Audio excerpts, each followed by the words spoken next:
네, 한판승만 깨우겠습니다. 국민의힘의 혁신 방향, 그리고 김민석 국민총리 후보자, 더불어서 법사위 논쟁까지 함께 짚어보겠습니다. 국민의힘 신동욱 의원과 함께합니다. 의원님 어서 오십시오. 네, 반갑습니다. 예, 두 분은 인사 나눠주시고. 네, 안녕하세요. 안녕하세요. 자, 법사위 현장 얘기가 조금 전에 굉장히 뜨거웠기 때문에 예. 자, 법사위 현장. 아니 이게 역사적으로 보면 이제 과거에 관행적으로 이제 17대 이후부터 야당이 가지고 있었기 때문에 저희가 받는 것은 당연한데 저는 물론 뭐 관행과 이런 것을 다 따져서 우리 거다 이렇게 하는 것도 참 치사스러운 일이고 그냥 국민 여러분들께 좀 말씀드리고 싶어요. 아니 다 가졌잖아요. 민주당 다 가졌잖아요. 대통령도 이제 가지셨고 네. 국회의장도 가지셨고 그래서 보통 국회의장하고 법사위원장을 나눠 가지는 게 관행이었거든요. 근데 이거는 줘야죠. 그냥 저희가 뭘 따질 게 뭐가 있습니까? 관행적으로 저희가 나눠왔던 기준이 있고 또 이번에 워낙 저쪽에서 못 주겠다 그러니까 뭐 국방위원장, 기재위원장 다 가져가라.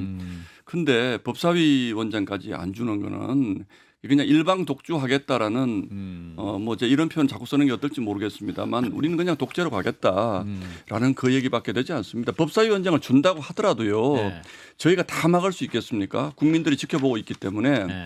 국민들이 원하는 법을 저희가 무한정 막을 수 없습니다. 이것은 본인들이 모든 것을 다 가지지 않으면 아무 일도 못하겠다는 생각은 제가 보기에는 아무 근거 없는 콤플렉스고 국민들을 무시하는 겁니다. 콤플렉스다. 저희도 법사위원장을 가지더라도 최소한 견제할 건 견제하지만 네. 국민분들께 유익한 것은 저희가 통과시켜야죠. 예. 주시는 게 맞습니다. 이건. 예. 그럼 이게 원내대표끼리 일단 협상을 하셔야 되는 건데. 예, 오늘 뭐 부대표끼리 만났고 내일 또 원내대표들끼리 만난다고 그러니까 예. 좋은 결과가 있었으면 좋겠습니다. 예. 신현님 보시기엔 민주당이 줄 것 같아요. 주셔야죠. 그래야지 민주당이 앞으로 칭찬받을 수 있을 겁니다. 저 김종인 과거 위원장이 당을 이끌 때 예. 그때도 아마 국민의힘이 참패를 해가지고 그때 아마 굉장히 궁지에 몰리고 위원장도 이제 배분 문제 특히 그때 최초로 법사위원장 그 민주당이 갖고 가겠다고 해가지고 난리가 났는데 그때 아마 김종인 위원장이 다 가져가라고 했어요. 상임위원장 아예 다 안 맡아버리겠다. 한번 이번에도 배수진 치고 어차피 뭐 북치고 장구치고 다 하실 텐데 그냥 다 갖고 한번 아니 해보세요. 이제 22대 어떻습니까? 22대 국회가 처음 문을 열렸을 때 법사위 운영이 뭐 과방이 다 가져가겠다 그랬을 때 저희 당내에서 그 얘기를 했었습니다. 네, 다 가져가라. 아니 그냥 다 가져가서 민주당 잘해봐라. 네. 근데 그 부분에 대해서는 우리가 너무 감정적으로 대처할 건 아니다라는 의견들이 많으시더라고요. 그래서 별로 안 좋았다고 근데 그러더라고요. 감정이 아니고 예. 이것은 어떻게 보면 뭐 의석수에 따른 자연스러운 배분이기도 하고 그다음에 지금 어쨌든 한번 독주를 해보겠다니까 한번 맡겨서 완벽한 책임을 한번 지워보는 것도 나름의 정치가 아닌가 감정이 아니라 맞습니다. 이제 네. 그런 부분도 있을 수 있는데 네. 그게 저희에게만 안 좋은 것이 아니고 민주당에게 결코 좋지 않습니다. 민주당도 어느 정도는 견제를 당하는 정도의 힘을 가지고 있는 것이 민주당도 스스로 잘 절제하고 자제할 수 있는 네. 내부적인 힘이 생기는 거지 우리는 모든 것을 다 할 수 있어. 이렇게 됐을 때 문재인 대통령이 박근혜 전 대통령 탄핵되고 나서 취임을 하셨을 때 그때 뭐라 그랬습니까? 이니 마음대로 해. 굉장히 유명한 말이에요. 네. 그러니까 문재인 대통령이 뭐 촛불혁명으로 대통령이 됐으니까 네. 니 당신 마음대로 해라고 지지자들이 그렇게 얘기를 했잖아요. 근데 저는 그게 그 당시 민주당에 결국 독이 됐다고 생각을 하거든요. 그런 흐름들이 쭉 이어지면서 조국 장관을 임명했는데 빨리 낙마를 시켰어야 되는데 버티다가 결국 민주당 정권 잃었잖아요. 예. 그래서 역사적으로 보면 그런 것인데 저는 민주당을 위해서도 다 가지는 것은 정말 국가를 위해서든 국회를 위해서든 민주당을 위해서든 정말 불행한 선택이 될 거라고 생각합니다. 민주당 주장은 일단 이게 원구성 협상식이 아니다. 그리고 이제 4년 의원 임기 중에 2년씩 하는 거잖아요. 그러니까 이제 2년 중에 1년 지났으니까 앞으로 남은 기간 동안은 민주당이 해야 되는 게 맞지 않느냐라는 아니요, 주장. 그러니까 논리적으로 예. 이게 뭐 1년밖에 안 지났고 이런 논리를 가지고 또 과거의 관행이 어땠고 이거는 충분히 서로가 할 말이 있습니다 지금. 예. 그러나 정치라는 것이 견제와 균형이라는 게 필요하잖아요. 반드시 어떤 경우든. 그런데 아무리 생각을 해봐도 저희가 행정부라든지 여당을 견제할 수 있는 아무 수단이 없습니다. 그 부분을 국민들이 걱정을 하시잖아요. 국민들 걱정을 좀 덜어드려야죠. 정말로 기술적인 문제지만 그래도 정말 이건 안 된다라고 생각. 이제는 거부권 행사 못하니까 이건 안 된다고 생각하는 거라도 최소한의 것이라도 저희가 잡아주는 것이 민주당을 위해서도 저희는 좋다는 거예요. 왜냐하면 22일 날 본인들도 예. 통과 안 되기를 바라면서 여론 때문에 상임위 통과시킨 법안도 있을 거 아닙니까? 예, 예. 그 법사위에서 잡아주면 고맙죠. 22일 날 이제 이재명 대통령이 그 김병기, 김용태, 송원석 원내대표가 오찬을 한다고 하죠. 여야 지도부를 만난다고 예, 예. 합니다. 대개 이제 대통령이 해외 순방하면 예. 또 지도부 만나서 설명도 하는 자리도 갖긴 했기 때문에 아마 그런 자리도 회복되는 것 같은데 그러면 이 여야 지도부 만찬에서도 그 얘기 혹시 나오겠죠. 말씀을 하시겠네요. 예, 당연히 나오겠죠. 예, 예. 그렇군요. 아, 저 같으면 안 갑니다, 오찬. 안 가요? 예, 왜 안 예, 가요? 예. 가셔야죠. 법사위원장 줘야지 가죠. 예. 아니 진짜로 이게 법사위원장 지면 오찬 모든 간다. 것을 본인들이 야. 다 가지겠다 그러고 예. 지금 3대 특검 통과시켜서 알겠습니다. 야당의 씨를 말려버리겠다는 이런 국면에서 아. 비대위원장 원내대표가 물론 해외 순방 다녀왔으니까 가서 예.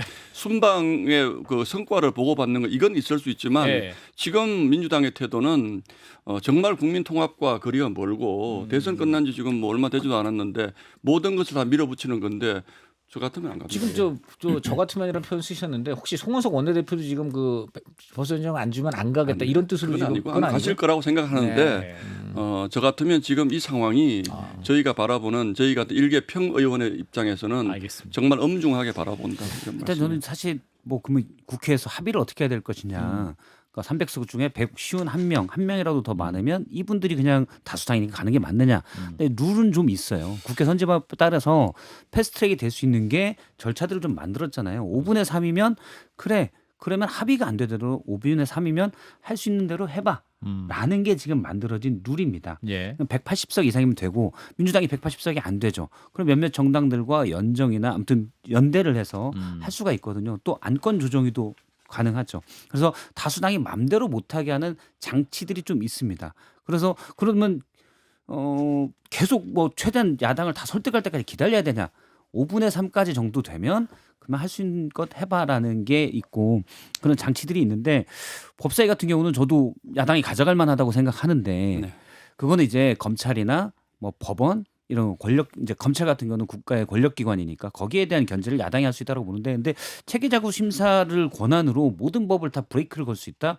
이거는 정말 너무 옛날 것 같아요. 아니 그러니까 그러니까요. 개편을 한 뒤에 자꾸 심사한다고 저희가 모든 법안을 다 붙잡으면 국민들의 용납을 하시겠습니까? 그건 국민들을 믿어야 되고 여론의 압박을 믿으셔야 되고 또 저희가 그걸 가지고 있다고 해서 모두에 말씀드린 것처럼 여러 가지 방법들이 있고 협상을 할 수 있는 여지가 있고 꼭 법사위 위원장을 저희에게 주시더라도 예.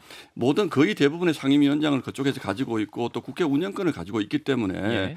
말하자면 일종의 딜할 수 있는 권한이 민주당에 너무 많은 거예요 지금. 그렇기 때문에 그런 수단들을 이용해서 법사위 저희 당을 압박을 할 수도 있고 알겠습니다. 또 국민 여론에 호소를 할 수도 있고 근데 이건 처음부터 법사위원장 가져가면 우리가 원하는 법 하나도 통과 안 시켜줄 거야라고 겁내지 마시라는 거죠. 이제 한번 믿어보시면 대통령까지 가져가신 당에서 뭐가 말씀을 불편합니까? 이제 여론에 우리도 민심의 압박을 받는다고 하지만 지금은 아니라는 비판들이 많거든요.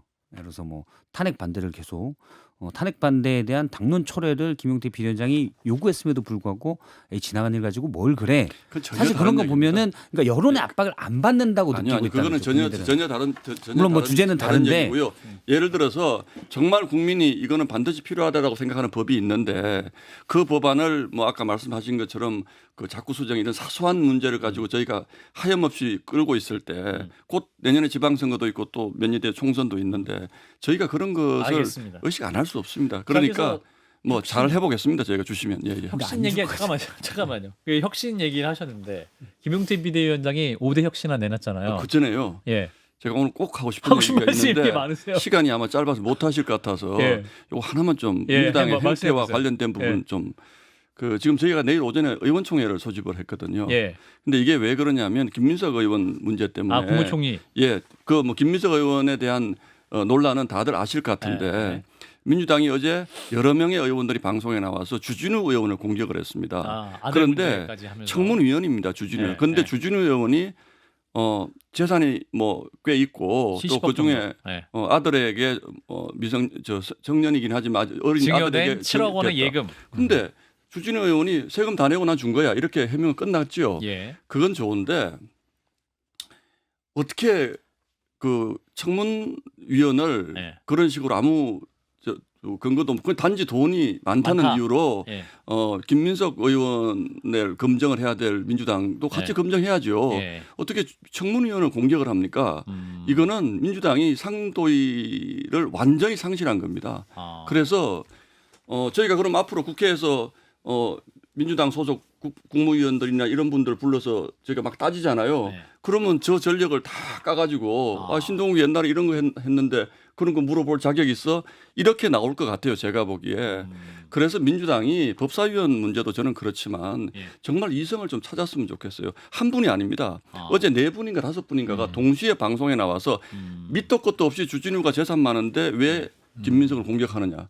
이게 말이 됩니까? 이게 민주국가에서 있을 수 있는 일입니까? 혹시 뭐 오더가 어디서 내려온 거 아닌가? 내려온 하는- 거라고 봐야죠. 네. 어떻게 그게 아니면 상식적인 사람들이 4명이 동시에 재산이 단지 많다는 이유로 예. 그러니까 그건 뭐 안 예를 됩니다. 들어서 민주국가를 이렇게 운영하시면 큰일 납니다. 예, 예, 주진우 의원도 오더는 그런 부분들에 추정인 대해서 것으로. 예. 다 보다 보면 일부 안 맞는 걸 가지고 하면 되겠습니다. 약간 정도 톤은 달 수 있겠지만 저도 주종이 바뀐 정도로 해서 공격하는 건 부적절하다고 보고 그리고 뭐 김민석 후보자 청문회지 주진우는 청문회는 아니니까 거기에 뭐 심각한 문제가 있다면 언론이 그거는 검증할 거라고 봅니다. 그래서 근데 이상하게 너무 그렇게 하는 건 언론도 저도 그냥 뭐 주진우 문제 뭐 거론했다 이런 정도로만 얘기하지 예. 이게 정말 얼마나 심각한 문제인지 이게 좌파식 메신저 공격이거든요.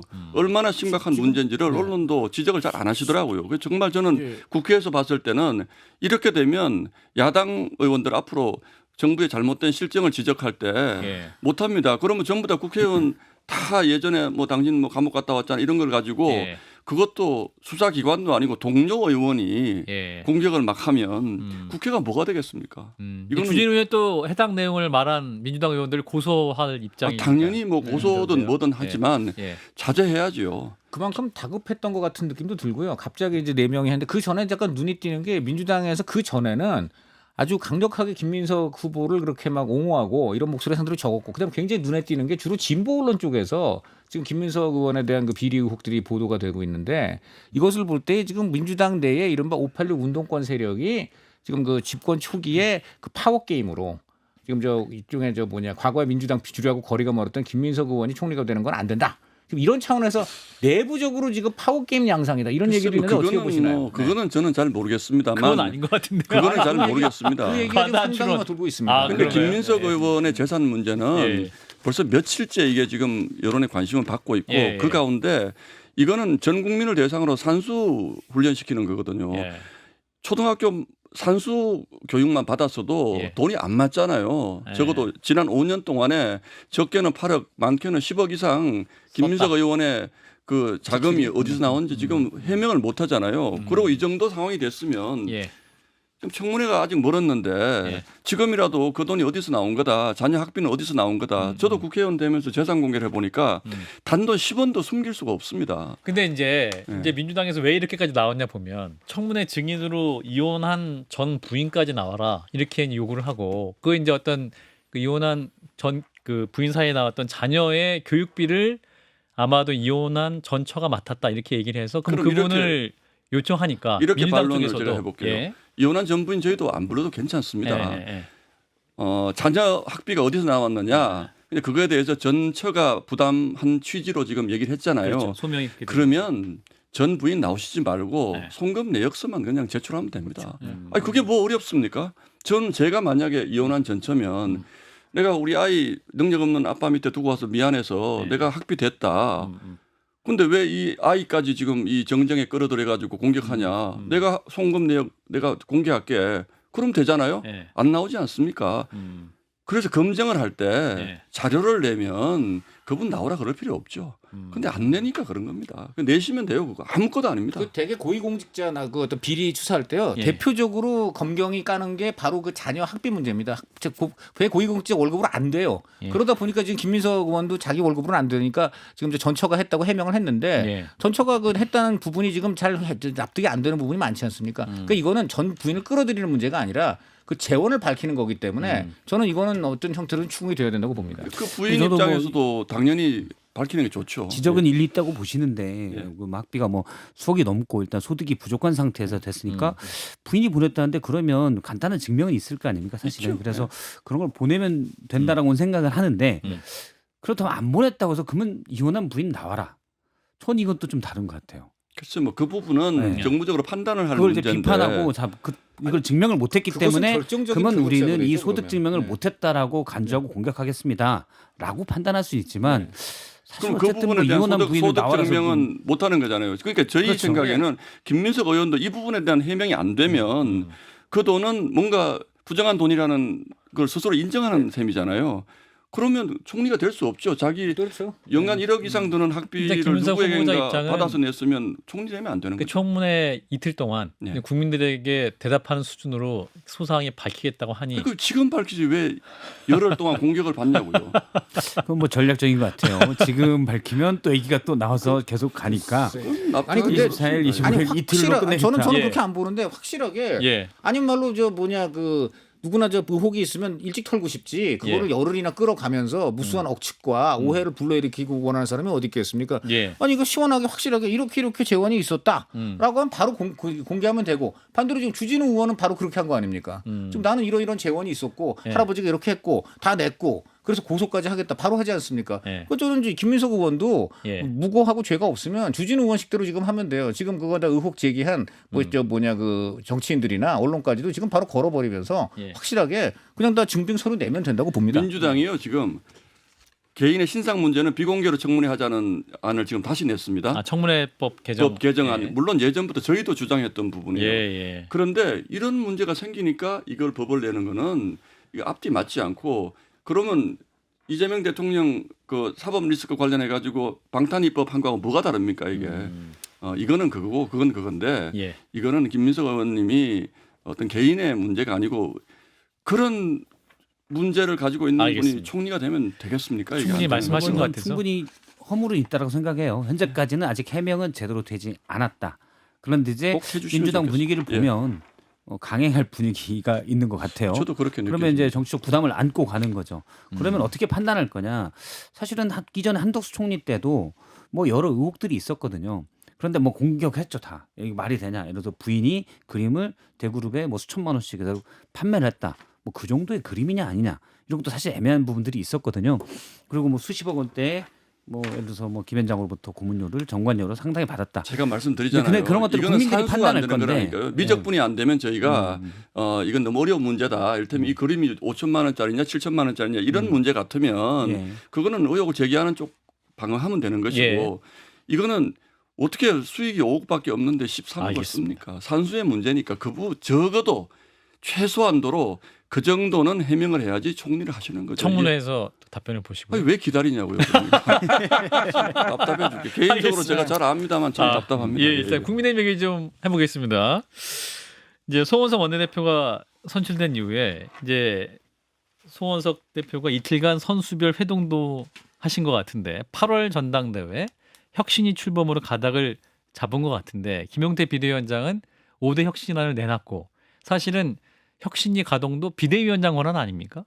그러니까 근데 이제 그 혁신위 운영 방향과 이거에 대해서 지금 원내대표와 김용태 비대위원장 사이에 뭔가 좀 삐그덕거리는 거 아니냐?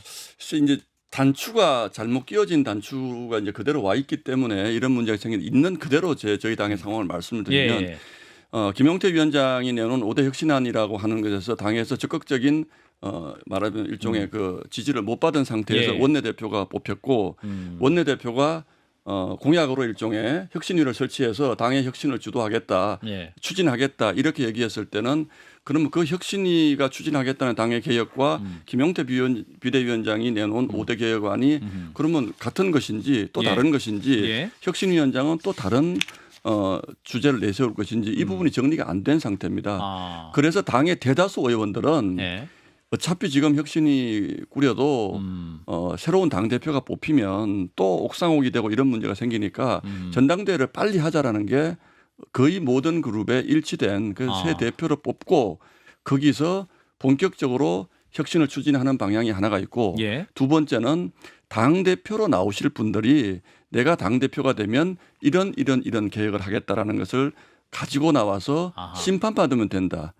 이런 의견들이거든요. 예. 그렇게 보면 김용태 비대위원장이 내놓은 5개 개혁 혁신 방안이라는 것이 새로운 당대표 후보자들의 그 개혁 방안에 포함될 수도 있는 것이고 그렇지 않습니까? 예. 또는 약간은 좀 차이가 날 수도 있고 이런 것인데 지금 당장 원내대표가 혁신위를 꾸려서 혁신을 끌고 가기에는 조금 추동력이 저는 부족해 보인다는 느낌. 그리고 김용태 위원장이 6월 30일까지가 지금 임기지 임기죠. 않습니까? 예. 그래서 기존에 던져놓은 것을 당원 투표로 좀 결정해달라 이런 여러 가지 안을 냈지만 예. 당에서 그래 그거 좋겠네라는 그것을 뒤에서 밀고 갈 만한 힘이 크게 안 보인다. 그래서 결국은 저는 전당대회를 하는 쪽으로 의견이 모이지 않을까 그렇게 보고 있습니다. 예. 그렇군요. 전당대회는 어떤 분이 나옵니까 그러면? 글쎄 저도 모르겠습니다. 뭐 지금 언론에 많이 거론되는 분은 뭐 두 분이 거론되지만 이 예. 두 분조차도 아직은 나온다 안 나온다라는 구체적인 입장을 밝히지 않고 있어서 두 분은 혹시 김문수 김문수 한동훈 두 분이죠. 김문수 한동훈. 예. 예. 그런데 두 분 다 구체적으로 입장을 밝힌 바가 없어서 지금 혹 일설에는 예를 들어 한동훈이 나오면 김문수가 나온다. 뭐 이게 지금 서로 간만 보면서 예. 이런 것이고 왜 그러면 그런 식의 수식이 나오느냐. 한마디로 한동훈이 만약 나온다면은 친윤 입장에서는 절대 한동훈을 받아들일 수 없기 때문에 그러면 지금 보니까 눈에 띄는 인물이 김문수밖에 없다면 김문수라도 해서 이걸 막겠다. 지금 한마디로 여전히 이른바 친윤과 친한의 이런 대결이라든가 지금 그 송원석 의원 뭐 계속 개인적으로 알고 괜찮은 그 여러 가지 또 유능한 그런 분이긴 하지만 이저 지금 현재 그 지역이라든가 이런 여러 가지를 볼 때에 구태와 그 여전히 어떻게 보면 이른바 윤시행 레짐 수준을 벗어나지 못한 지금 대선 패배하고도 아직도 정신 못 차리고 그 국민이 지금 던져준 시그널을 제대로 지금 몰라서 지금 외면한 것 같지는 않고 알면서도 지금 본인들 입장에서는 일단 지키고 보자. 이런 지금 인상으로밖에 보이지 않습니다. 좀 제가 뭘 지킵니까? 일단 지금 기득권 지키고 보자. 일단은 윤 대통령은 같지만은 친윤으로 이제 상징되는 기존의 기득권 그룹 왜 기득권은 계속 유지하면서 적당히 지금 개혁 눈치고 저희가 네, 이런 지금 인상을 줘요. 말씀해 주십시오. 예, 글쎄 정확히 이제 그 부분 저희가 예. 쇄신하고 개혁해야 된다는 예. 부분에 저도 동의하고 이제 김문수 그 전 장관님은 예. 제가 대선 끝나고 나서 짧게 대화를 해본 적이 있는데 예. 이제 당 대표가 되고 이런 부분들은 제가 알 수 없는 건데 지금 이재명 대통령 정부의 이런 일방 독주라든지 이런 부분들을 우리가 강하게 막아야 된다. 예. 이거 우리가 이렇게 그냥 끌려가서 뭐 일종의 독재 정부 비슷하게 운영되는 것을 용인하면 안 되지 않겠느냐라는 말씀을 하시더라고요. 예. 그래서 이제 이런 부분들이 주변에서 나가시라 이런 걸 떠나서 김문수 본인이 봤을 때 이거는 내가 나라도 나가서 국민의힘을 새로 리노베이트해서 민주당과 싸워야 되겠다. 이런 판단을 하실 가능성은 저는 뭐 충분히 있다고 보고 있고, 예. 글쎄 뭐 한동훈 대표님은 아직 어떤 입장을 내놓은 거는 없는 것 같은데 어제 오늘 측근이라고 하시는 분들이 보면 약간 고심을 한다 뭐 이런 표현들 좀 한동훈 전 대표가. 예, 쓰는 또 뭐 측에서 들으면 고심인데 음. 최근에는 이제 고심에서 좀 부정적 쪽으로 네. 기우는 것 아니냐. 특검 정국에 사실은 본인의 스탠스가 애매해질 수 있다는 생각도 하는 것 같아요. 네. 저희 당의 분위기를 보면 지금 특검이 3개가 지금 예. 있고 그 특검에 저희 당 현역 의원들도 상당히 영향을 받을 수 있는 분들이 지금 많이 계시기 때문에 예. 이제 첫 번째는 상당수의 주류적 분위기는 어쨌든 지난 윤석열 정부 윤석열 전 대통령과 명확하게 선을 긋고 국민의힘이 다시 태어나야 된다. 이런 10초? 뭐 원칙적인 부분에서는 다 동의를 합니다. 그걸 예. 잘하실 수 있는 분이 저는 당 대표가 되기를 바랍니다. 예. 자, 오늘 또 주요 현안에 대해서 많은 말씀을 또 전해 주셨습니다. 오늘 또 여기까지 말씀 듣겠습니다. 신동욱 국민의힘 의원이었습니다. 고맙습니다, 의원님. 예. 감사합니다. 감사합니다.